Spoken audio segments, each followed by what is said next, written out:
तर सांगलीच्या अंकलीमध्ये कृष्णा नदीच्या पाणी पातळीमध्ये वाढ झाली आहे। कृष्णा नदीची पाणी पातळी 24 फुटांवर पोहोचली असून मागील 24 तासात 5 ते 6 फुटांची कृष्णेच्या पाणी पातळीत वाढ झाली। या आढावा घेतला आमच्या प्रतिनिधी।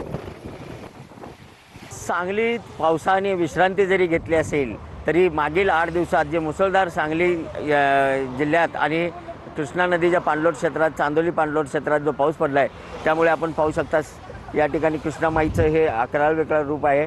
आपण सध्या सांगलीच्या कृष्णा नदीवरील अंकली पुलावर सध्या उभा आहोत। या ठिकाणी आपण पाहू शकता की हरिपूर येथे कृष्णा आणि वारणा नदीचा संगम झाल्यानंतर ही कृष्णा नदीचं हे अकराळ रूप आहे।